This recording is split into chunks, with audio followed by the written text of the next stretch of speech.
तो यार आ चुका हूँ एक और नए हिंदी की क्लास के साथ, जिसमें हम बात करेंगे हिंदी के इम्पोर्टेंट क्वेश्चंस के बारे में।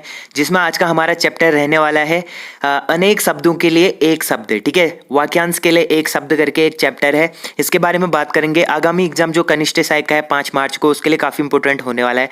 इससे पहले हम 9 चैप्टर कंप्लीट कर चुके हैं, जिसमें हमने संपूर्ण व्याकरण को ऑलमोस्ट कंप्लीट कर दिया है। अभी हमारे 2-3 चैप्टर बचे हैं, जिसमें से एक आज हो जाएगा, बाकी 2 इसके बाद आएंगे। ठीक है, तो देखिए पहला क्वेश्चन है, दीर्घ सूत्री का अर्थ है। तो दीर्घ सूत्री का अर्थ क्या होता है?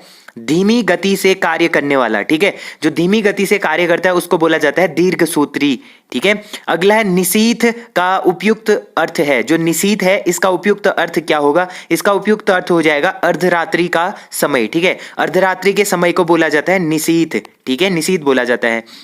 अगला है दूर से फेंककर चलाया जाने वाला हथियार कहलाता है। जो दूर से फेंककर चलाया जाने वाला हथियार होता है उसको कहा जाता है अस्त्र। ठीक है, अस्त्र बोला जाता है। अगला है दीन दुखियों को भोजन देने की व्यवस्था वाक्यांश के लिए एक शब्द है। जो दीन दुखियों को भोजन देने की व्यवस्था शब्द है, वाक्यांश है, तो इसके लिए एक शब्द क्या होगा? इसके लिए हो जाएगा सदावर्त।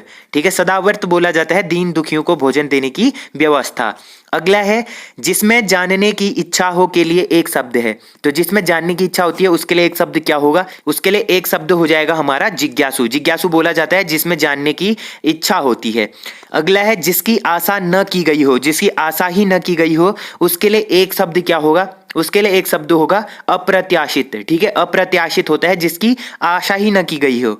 अगला है जो ज्ञात इतिहास के पूर्व का हो। जो ज्ञात इतिहास के पूर्व का हो, इस वाक्यांश के लिए एक शब्द क्या होगा? इसके लिए एक शब्द होगा प्रागैतिहासिक। ठीक है, जो ज्ञात इतिहास से पूर्व का समय होता है उसको बोलते हैं प्रागैतिहासिक काल। ठीक है, अगला है अतीन्द्रिय शब्द का आशय है। जो अतीन्द्रिय शब्द का आशय है इसका मतलब होता है इंद्रियों की पहुंच से बाहर। ठीक है, अतीन्द्रिय इंद्रियों की पहुंच से भी बाहर होता है, जो उसको बोला जाता है। अगला है जिस किसी से लगाव न हो। जिस किसी से लगाव न होता है उसके लिए एक शब्द होता है निर्लिप्त। ठीक है, निर्लिप्त बोला जाता है उसको। अगला है छाती के बल चलने वाला के लिए एक शब्द क्या होगा? तो छाती के बल चलने वाले के लिए एक शब्द हो जाएगा हमारा उरग। ठीक है, उरग बोलते हैं जो छाती के बल चलता है। अगला क्वेश्चन है निष्फल न होने वाला कहलाता है। निष्फल न होने वाला कहलाता है अमोघ। ठीक है, अमोघ, जैसे कुनिंदु में आपने पढ़ा होगा अमोघ भूति। ठीक है, अमोघ भूति नामक एक शासक पढ़ा होगा, मतलब निष्फल ना होने वाला, मतलब ये कभी भी असफल नहीं होने वाला शासक था अमोघ भूति, और सबसे शक्तिशाली था कुनिंदु का। ठीक है, हाथी की पीठ पर रखे जाने वाले आसन के लिए एक शब्द है। जो हाथी की पीठ पर रखे जाने वाला आसन होता है उसके लिए एक शब्द होता है हौदा। ठीक है, इसको बोला जाता है हौदा। अगला क्वेश्चन है जिसने मृत्यु को जीत लिया उसे क्या कहते हैं? ठीक है, जिसने मृत्यु को जीत लिया उसे कहा जाता है हमारा, क्या कहते हैं? मृत्युंजय। ठीक है, मृत्युंजय बोला जाता है उसको। मोक्ष की इच्छा रखने वाले के लिए एक प्रयुक्त शब्द है। ठीक है, तो मोक्ष की इच्छा रखने वाले को बोलते हैं मुमुक्षु। ठीक है, मुमुक्षु बोला जाता है जो मोक्ष की इच्छा रखता है। फिर आता है गतानुगतिक। ठीक है, गतानुगतिक शब्द का सही अर्थ है, तो इसका सही अर्थ हो जाएगा हमारा प्राचीन आदर्श के अनुसार चलने वाला। जो प्राचीन आदर्श के अनुसार चलता है उसको बोलते हैं गतानुगतिक। ठीक है, जो उपकार को न मानता हो। तो जो उपकार को न मानता हो उसको बोलेंगे कृतघ्न। ठीक है, कृतघ्न बोलेंगे। अगला है जिसके समान दूसरा न हो। जिसके समान दूसरा कोई नहीं होता है उसके लिए बोला जाता है अद्वितीय। ठीक है, अद्वितीय उसको बोला जाता है जिसके समान कोई दूसरा हो ही ना। अगला है जो परीक्षा में उत्तीर्ण ना हो। जो परीक्षा में उत्तीर्ण ना हो उसके लिए बोलते हैं अनुत्तीर्ण। ठीक है, सबके समानाधिकार पर विश्वास। ठीक है, सबके समानाधिकार पर विश्वास के लिए बोला जाता है समाजवाद। ठीक है, अगला है जो पहले कभी न हुआ हो वाक्यांश के लिए प्रयुक्त शुद्ध एक शब्द है। जो पहले कभी न हुआ हो उसके लिए प्रयुक्त शब्द होगा हमारा अभूतपूर्व। अगला है अन्यमनस्क शब्द का आशय है। तो अन्यमनस्क शब्द का आशय हो जाएगा हमारा जिसका मन किसी दूसरी ओर हो, मतलब जिसका मन किसी दूसरी ओर हो उसको बोला जाता है अन्यमनस्क। ठीक है, अगला है वह स्त्री जिसका पति दूसरा विवाह कर ले। इस वाक्यांश के लिए एक शब्द है, तो ऐसी स्त्री जिसका पति क्या कर लेता है, दूसरा विवाह कर लेता है, उसके लिए एक शब्द होगा अद्यूड़ा। ठीक है, अद्यूड़ा बोला जाता है उसको। अगला है वह भाई जो अन्य माता से उत्पन्न हुआ हो वह कहलाता है। ऐसा भाई जो अन्य माता से उत्पन्न हुआ होता है उसको कहा जाता है अन्योदर। ठीक है, अन्य के उदर से जन्म लेने वाला अन्योदर कहलाता है। अगला है मृग जैसे लोचन है जिसके। मृग जैसे लोचन है जिसके वाक्यांश के लिए एक शब्द होगा, तो ये हो जाएगा हमारा मृगलोचनी। ठीक है, मृग जैसे लोचन है जिसके, उसको बोला जाता है मृगलोचनी। अब अगला क्वेश्चन देखिए, जो समाचार भेजता हो के लिए एक शब्द क्या होगा। जो समाचार भेजता है उसके लिए एक शब्द हो जाएगा हमारा संवाददाता। ठीक है, संवाददाता बोला जाता है। किंकिर्त व्यविमूढ़ शब्द का सही अर्थ है। जो किंकिर्त व्यविमूढ़ है उसके लिए एक सही शब्द हो जाएगा हमारा जिसे अपने कर्तव्य का बोध न हो। ठीक है, जिसे अपने कर्तव्य का बोध न हो उसको बोला जाता है किंग कर्तव्यविमूढ़। ठीक है, किंग कर्तव्यविमूढ़ बोला जाता है। अगला क्वेश्चन है जो पूजा के योग्य हो उसे कहा जाएगा। जो पूजा के लिए योग्य होता है उसको कहा जाता है पूजनीय। ठीक है, पूजनीय बोला जाता है जो पूजा करने के योग्य होता है। अगला क्वेश्चन है हमारा अंत्यज शब्द का सही अर्थ है। तो अंत्यज शब्द का सही अर्थ हो जाएगा हमारा जिसका जन्म निम्न मतलब अछूत वर्ग में हुआ हो। जिसका जन्म निम्न वर्ग में हुआ हो उसको बोला जाता है अंत्यज। ठीक है, अगला है जिस पर अनुग्रह किया गया हो वाक्यांश के लिए प्रयुक्त शब्द है। तो जिस पर अनुग्रह किया गया हो उसके लिए एक शब्द हो जाएगा हमारा अनुग्रहित। ठीक है, अनुग्रहित बोला जाता है जिसके लिए अनुग्रह किया गया हो। अगला क्वेश्चन है जिसमें धैर्य न हो के लिए एक शब्द है। जिसमें धैर्य नहीं होता है उसके लिए एक शब्द होता है हमारा अधीर। ठीक है, अधीर बोला जाता है।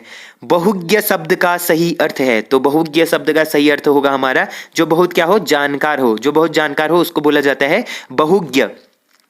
अगला है जो अधिक बोलता है उसके लिए एक शब्द है। तो जो अधिक बोलता है उसके लिए एक शब्द होता है वाचाल। जो ज्यादा बोलते हैं उनको बोला जाता है वाचाल। ठीक है, अगला क्वेश्चन है कम बोलने वाले के लिए एक शब्द है। ठीक है, तो कम बोलने वाले के लिए क्या शब्द होगा, इसके लिए होगा मितभाषी। ठीक है, मितभाषी बोला जाता है जो कम बोलता है। जो ज्यादा बोलता है उसको बोला जाता है वाचाल। अगला है कृतघ्न शब्द का सही अर्थ है। तो कृतघ्न शब्द का सही अर्थ होगा जो किए हुए उपकारों को नहीं मानता। जो किए गए उपकारों को नहीं मानता उसको बोलते हैं कृतघ्न।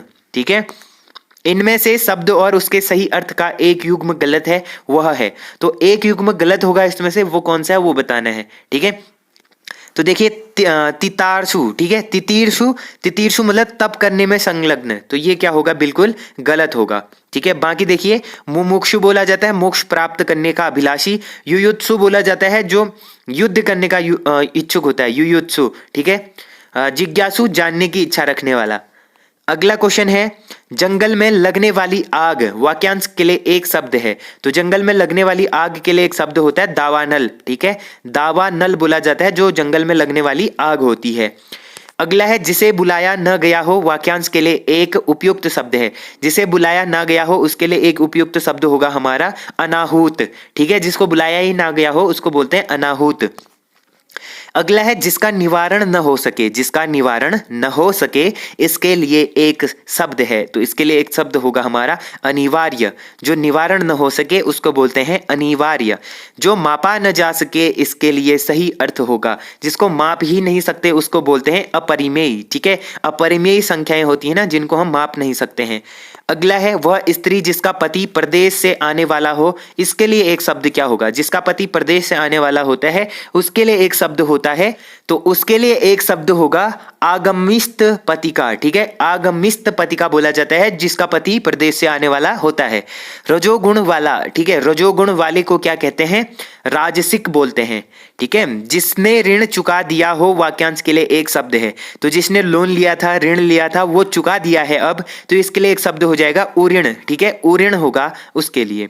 अगला क्वेश्चन है जिसका जन्म पहले हुआ हो वाक्य के लिए एक उपयुक्त शब्द का विकल्प चुनिए। तो जिसका जन्म पहले हुआ हो इसके लिए सही युक्त हो जाएगा हमारा अग्रज। ठीक है, अग्रज बोलते हैं। अगला है जो बात लोगों से सुनी गई हो, तो ऐसी बात जिससे जो हमने लोगों से सुनी है उसको कहा जाता है किवंदती, ठीक है, किवंदंती बोला जाता है जो बात लोगों से सुनी गई हो। अगला है सद्य स्नाता शब्द निम्नलिखित में से किस वाक्यांश पर लागू होता है। जो सद्य स्नाता शब्द है ये किसके लिए प्रयुक्त होता है, ये प्रयुक्त होता है जिसने अभी अभी स्नान किया हो, जिसने अभी अभी स्नान किया हो, नहाया हो, उसको बोला जाता है सद्य स्नाता, ठीक है। अगला क्वेश्चन है जीतने की इच्छा हेतु एक शब्द लिखिए, तो जीतने की इच्छा हेतु एक शब्द हो जाएगा हमारा जिज्ञासा, ठीक है। जो जीतने की इच्छा रखता है उसको बोलते हैं जिज्ञासा, ठीक है। अगला क्वेश्चन है अन्न को पचाने वाली अग्नि है, तो अन्न को पचाने वाली अग्नि है जठराग्नि, ठीक है। जठराग्नि होती है जो अन्न को पचाने वाली अग्नि होती है। तो देखिए ये थे गाइज आज के 47 इंपॉर्टेंट क्वेश्चंस जिसमें हमने बात करी अनेक शब्दों के लिए एक शब्द वाले चैप्टर की।